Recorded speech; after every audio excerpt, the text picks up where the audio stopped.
Les grands entretiens. Un podcast by Né.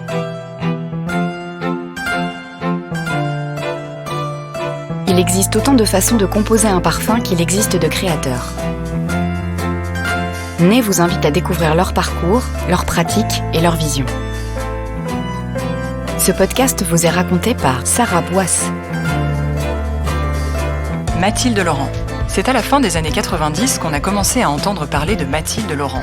À peine sortie de l'école, cette jeune parfumeur était entrée chez Guerlain, où elle faisait des débuts remarqués avec des créations comme Guet-apens ou la collection des Aqua Allegoria. En 2005, après 10 ans passés dans cette institution parisienne, Mathilde Laurent est devenue la créatrice des parfums de la maison Cartier. Depuis, elle n'a jamais cessé d'incarner et de promouvoir une approche artistique de son métier, un métier qu'elle cherche en parallèle à faire découvrir et à partager. Un peu à part, dans la galaxie des créateurs de parfums, Mathilde Laurent vient de signer un ouvrage tout juste paru aux éditions Né que j'ai eu la chance d'écrire avec elle. Ce livre, qui s'appelle Sentir le sens, venait tout juste de sortir de l'imprimeur quand on a enregistré ce nouvel épisode. Mathilde Laurent, merci beaucoup de me recevoir aujourd'hui pour ce nouvel épisode des grands entretiens de Né. Aujourd'hui, on s'est donné rendez-vous à la Fondation Cartier pour l'art contemporain, qui a longtemps abrité votre bureau. Et c'est d'ailleurs là qu'on s'est rencontrés pour la première fois il y a bientôt 10 ans. Est-ce que vous pourriez me raconter comment vous êtes devenue la première parfumeur maison de Cartier ?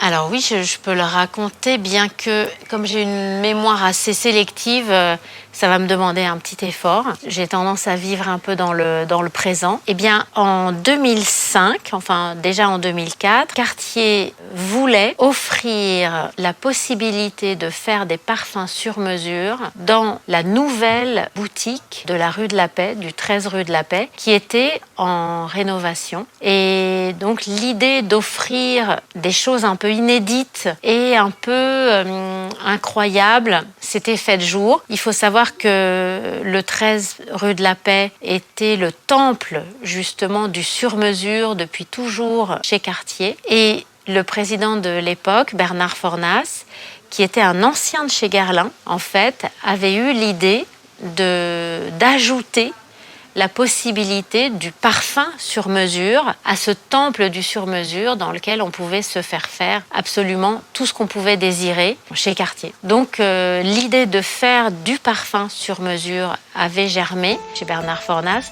et donc l'idée qui m'a séduite en fait de venir chercher un parfumeur avant toute chose. Puisque vous étiez donc à l'époque parfumeur chez Guerlain. Voilà, j'étais parfumeur chez Guerlain depuis 10 ans, puisque j'y étais entrée en 1994. Et donc, ce qui m'a séduite et qui m'a convaincue vraiment de sauter à pieds joints sur la proposition de Cartier, c'était le fait que dès que l'idée avait été partagée, que l'idée était prête à germer, la première chose que Cartier venait chercher, c'était un parfumeur, avant d'avoir conceptualisé comment ça pouvait se passer de faire du parfum sur mesure. Donc il y avait vraiment ce respect du savoir-faire, de dire on veut faire du parfum sur mesure, alors, quoi qu'il arrive, il faut d'abord trouver un parfumeur qui va construire cette idée, qui va nous expliquer comment et qui va mettre du savoir-faire dans cette idée. Et ça m'a énormément séduite parce qu'à l'époque, on voyait d'autres marques ou d'autres initiatives autour du sur-mesure qui pouvaient justement être faites presque sans parfumeur dans des échoppes ou dans des ateliers. Et on voyait que le savoir-faire était malheureusement à l'époque, et même encore dans certaines initiatives, le savoir-faire n'est pas toujours la première brique qu'on pose quand on veut faire du parfum sur mesure. Et ça, vous pensez que ça a à voir avec la position de maison comme Cartier, justement, en tant que maison de création, avec des savoir-faire sur différents métiers, qui avaient peut-être forgé cette vision de la création de manière large, en fait ? Absolument, parce que voilà, ça fait partie de l'ADN de Cartier que d'avoir tous ces savoir-faire internalisés et de maîtriser, pousser le savoir-faire jusqu'à l'excellence. C'était vraiment culturel en fait. On ne joue pas aux apprentis sorciers. En fait, si on veut faire de la sorcellerie, on embauche un sorcier. Alors, depuis votre entrée chez Cartier, c'était déjà un petit peu le cas avant, vous vous êtes fait connaître pour une approche assez artistique de la parfumerie, qui est plutôt à part dans l'industrie. Est-ce que vous pourriez nous raconter comment est née cette envie d'incarner une vision différente ? Alors, je pense que cette vision, elle est assez organique chez moi. Elle est génétique, en fait. J'ai grandi dans une famille assez tournée vers l'art, ayant un père architecte, une sœur architecte paysagiste, un oncle et une tante. Enfin, dans ma famille, je l'explique souvent, beaucoup de gens avaient fait les beaux-arts et il y avait vraiment cet appétit, en fait, pour la beauté, cet appétit pour la main, pour le dessin. Donc j'ai grandi dans une famille pas snob, pas snob, mais tournée vers l'art de manière assez simple et modeste, mais investie, intuitive. J'ai contracté assez rapidement cette sensibilité pour l'art. Et en fait, quand vers l'âge de 15, 16, 17 ans, t'as imaginé quel métier on pourrait faire, bon, évidemment, je voulais être architecte comme mon père. Comme mon père ne voulait pas que je sois architecte comme lui, parce que c'était un métier qui avait été très difficile dans les années, la fin des années 70, les années 80, je me suis orientée, j'ai réfléchi à d'autres métiers. Et puis, mon père m'ayant offert son appareil photo, un 24-36 réflexe, je me suis mise à la photo et je me suis passionnée pour la photographie. Donc, à 16 ans, en fait, je vivais avec un appareil photo greffé au corps. Par la suite, j'avais installé un studio de photographie, de développement dans la cuisine, jusqu'à ce qu'un jour, en fait, ce soit les parents d'une de mes amies qui me disent « Mais pourquoi tu deviens pas parfumeur, toi qui ne fais que parler d'odeur, que expliquer ce que ça sent, parler des parfums des gens ?» Voilà, bon, ils avaient vu un reportage sur Lizipka qui commençait à se faire connaître, à faire parler d'elle un peu dans les médias. Et il leur avait semblé d'une évidence totale que c'était le métier que je devais faire. Ça m'a vraiment interpellée. Et ça a semé une graine, je dirais, dans mon cerveau. Mais j'ai continué à faire beaucoup de photographies, tout en m'intéressant à la parfumerie, mais comme un art comme un autre, en fait. Pour moi, il y avait l'architecture, la photographie et puis la parfumerie. Donc, en fait, je suis arrivée à envisager la parfumerie comme un art qui me permettrait de m'exprimer comme je le faisais à travers la photo ou comme j'aurais adoré le faire par l'architecture. Il se trouve que les études qu'il fallait faire pour pouvoir faire de la photographie ou de la parfumerie étaient les mêmes, puisque c'était un doc de chimie, un bac+2 en chimie. Donc jusqu'à ce que j'ai réussi péniblement à obtenir mon bac+2 en chimie, je me suis accordé la possibilité de ne pas choisir. Et donc finalement, ça m'a permis de regarder un peu la parfumerie, mais d'une manière très superficielle. J'avais beaucoup plus visité la photographie.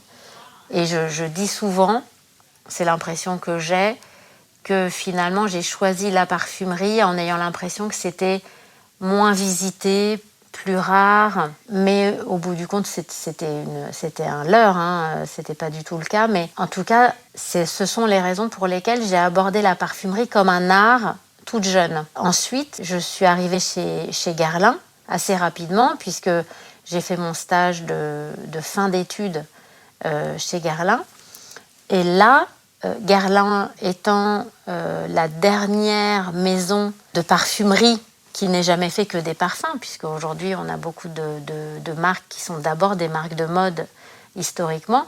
Guerlain était la seule qui était une maison de création de parfums, originellement.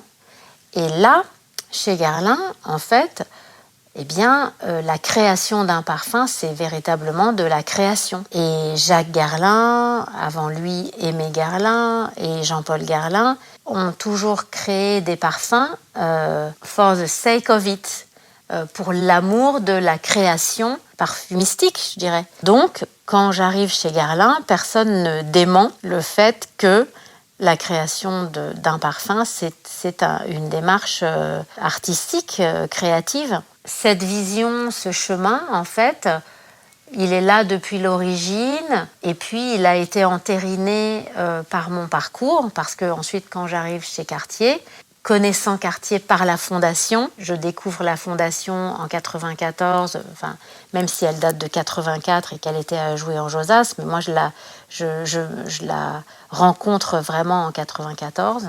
Quand j'arrive chez Cartier en 2005, eh bien, justement, en fait, la fondation Cartier est très présente dans l'image que je me fais de la maison Cartier et dans ce que je vais imaginer pouvoir créer pour cette maison. Tout ça va partir justement de l'art contemporain, de la Fondation Cartier. Donc, on est à nouveau dans la création, pour la création, avec toujours cette vision du parfum comme une œuvre d'art. Donc, j'ai pas de raison de changer de vision puisque jamais personne ne m'a dit le contraire dans mon parcours. Et alors, au-delà de cette approche artistique qui vous distingue, une autre chose qui fait de vous un cas un peu à part, c'est que vous avez toujours eu à cœur d'expliquer votre métier et de parler de l'industrie dans laquelle vous évoluez de manière vraie. Pourquoi est-ce que c'est pas une démarche plus répandue selon vous? Pourquoi est-ce que vous êtes une des rares parfumeurs à raconter votre métier tel qu'il est? Alors, c'est une vaste question.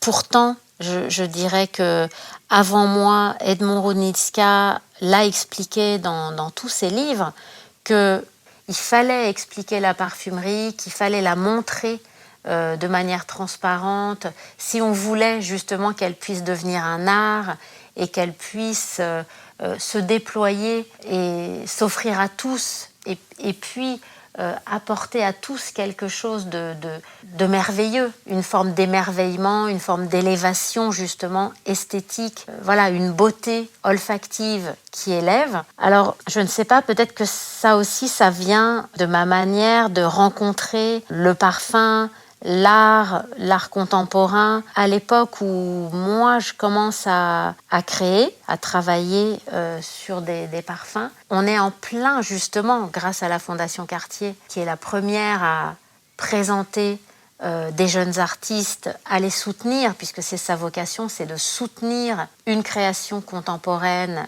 naissante des jeunes artistes. Et à cette époque-là, la démarche de l'artiste est très importante dans l'art contemporain, le pourquoi en fait. Et peut-être que je vais capter ça et que je vais l'appliquer à mon métier.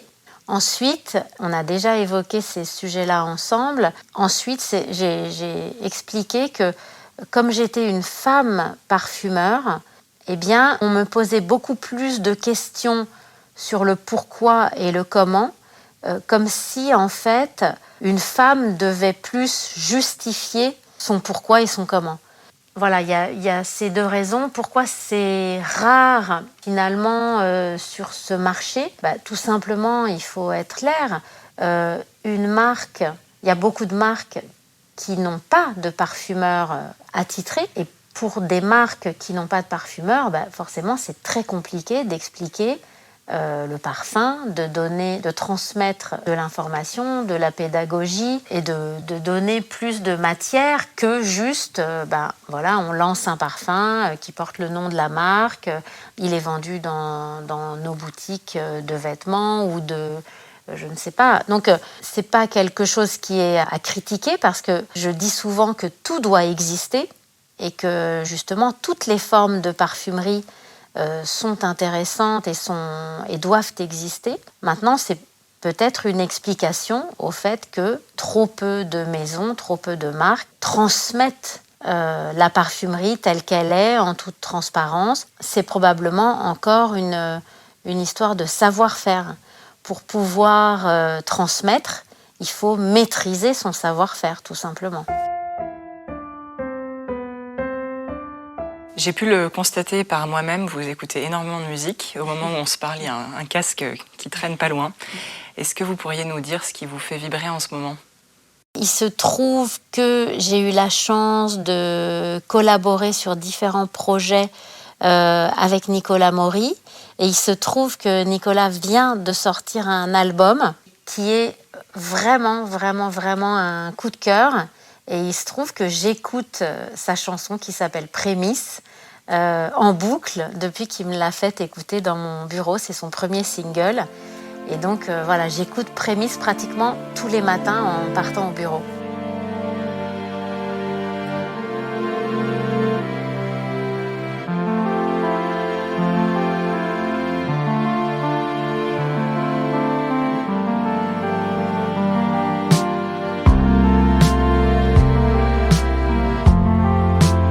Il est des rencontres qui marquent à jamais. Sois sûr que cet instant, je m'en souviendrai.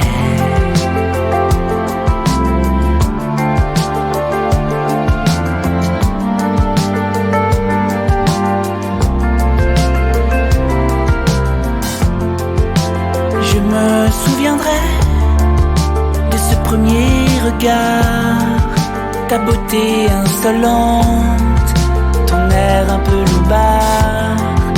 Qu'est-ce que tu foutais là, dans la ville abandonnée, Paris au mois d'août, ce chant de liberté.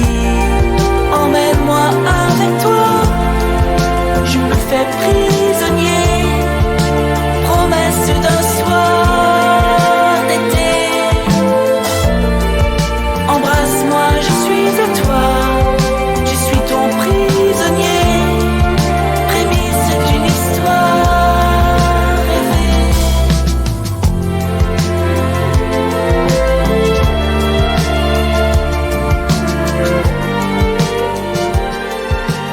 Je savais pas qui chantait. Et ben justement, c'est là où Nicolas est absolument incroyable, et je pense que il va nous étonner encore beaucoup. Donc, et il chante très bien, et j'attends la sortie du deuxième single parce que je l'ai écouté aussi dans mon bureau et je l'ai adoré. Donc là, je reste sur ma faim. Je lui ai dit d'ailleurs que j'attendais le deuxième single avec impatience parce que c'est véritablement une sensibilité qui va pouvoir s'exprimer sur énormément de supports. Et il se trouve par exemple qu'on avait conceptualisé un projet ensemble pour le Printemps des Poètes, et Nicolas a écrit un texte qu'il a lu, qui parlait à la fois du muguet qui était l'objet de la contemplation de ce jour-là, et de la rencontre qu'on avait eue précédemment pour qu'il découvre le parfum et que je lui parle du projet. Et ce texte était extrêmement étonnant, surprenant. J'ai adoré ce texte. Donc voilà, donc c'est ce que j'écoute en ce moment. Après, voilà, aujourd'hui, je pense que toute ma playlist est passée dans ce bureau. Donc ça va de Max Richter à Marilyn Manson, en passant par The Cure beaucoup, ou encore Ryoshi Sakamoto. Voilà, David Bowie, Juliette Armanet.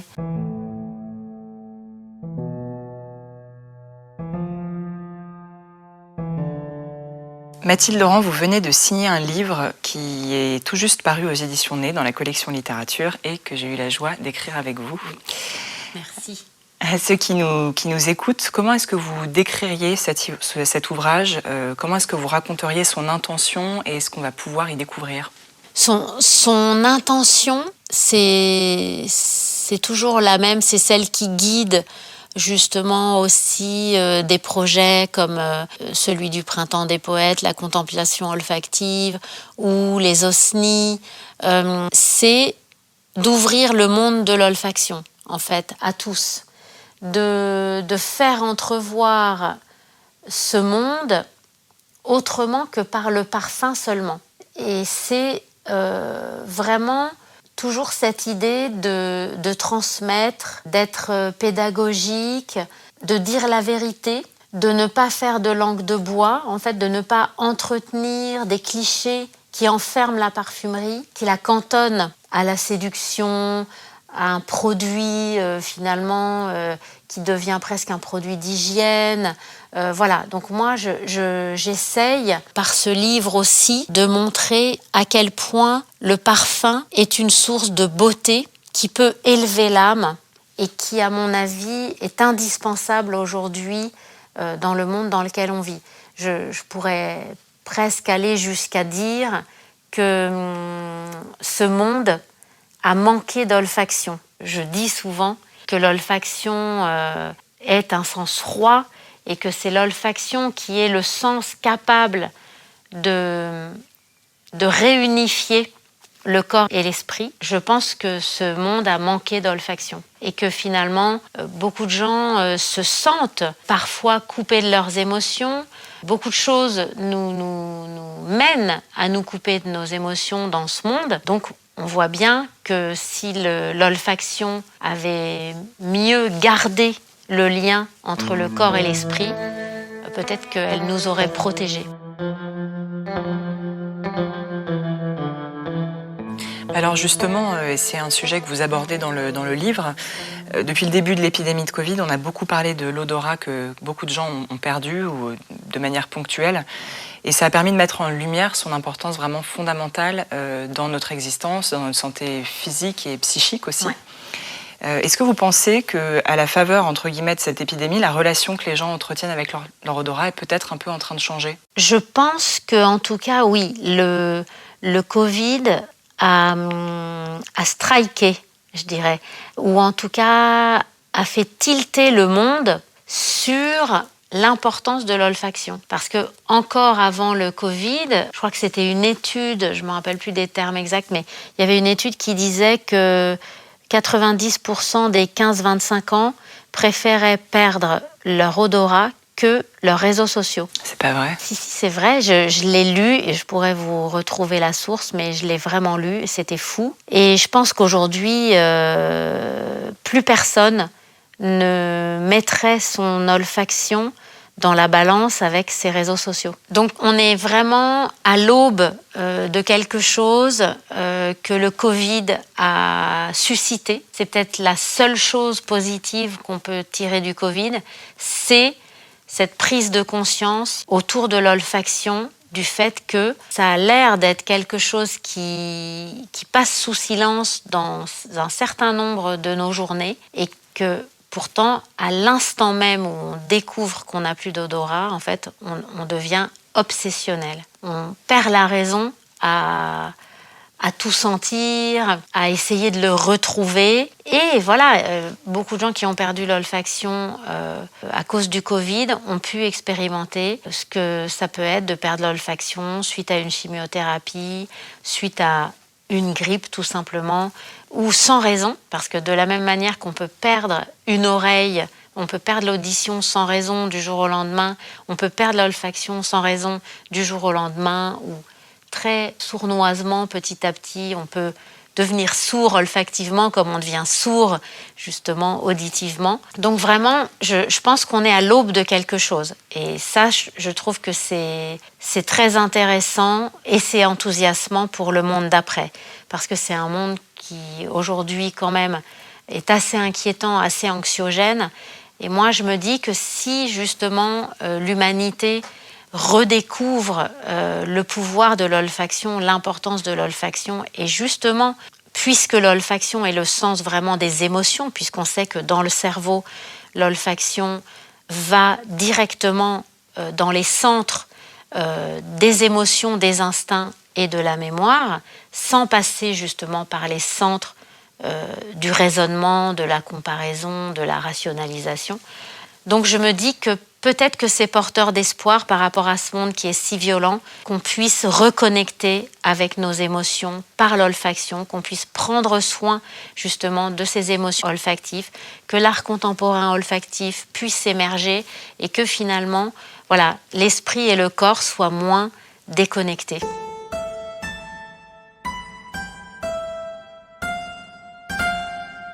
Dans ce livre, vous racontez, entre autres choses, le parcours personnel qui vous a mené au métier de parfumeur, les idées pour lesquelles vous vous battez, et il y a un chapitre que j'aime beaucoup dans lequel vous expliquez l'importance d'un mot que vous utilisez souvent, et qui, à mon sens, raconte quelque chose de vraiment essentiel dans votre démarche. C'est le mot parfumistique, et j'aurais aimé vous poser comme dernière question, que veut dire parfumistique ? Parfumistique, ça veut dire que Quand on est parfumistique, quand quelque chose est parfumistique, un projet, une idée,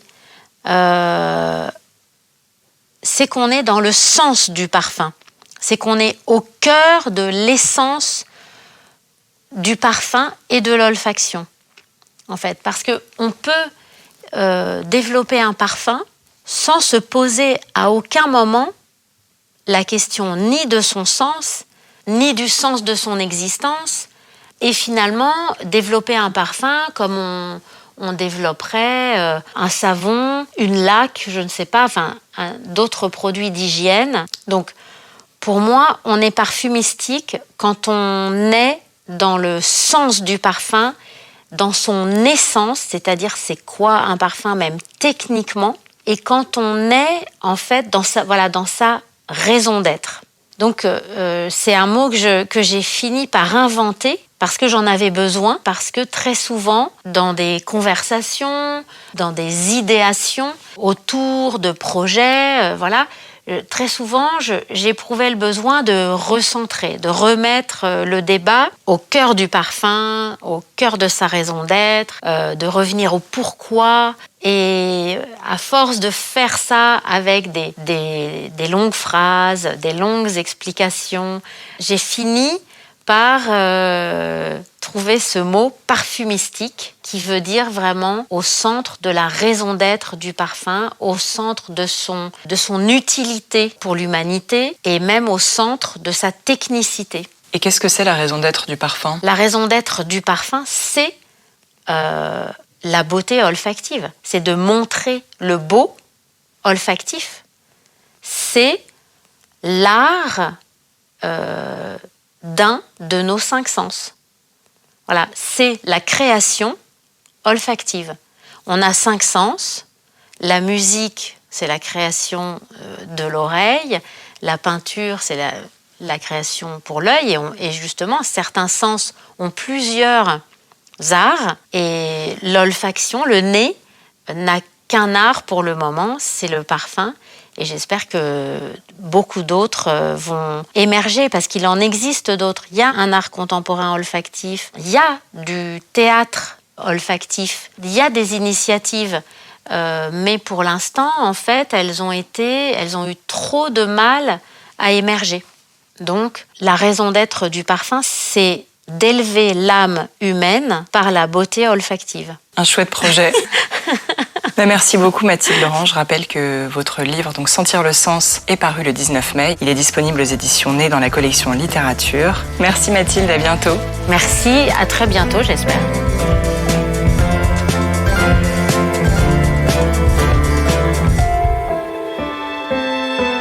Vous venez d'écouter un podcast by Nez. Retrouvez cette émission sur podcast.bynez.com et sur les plateformes habituelles.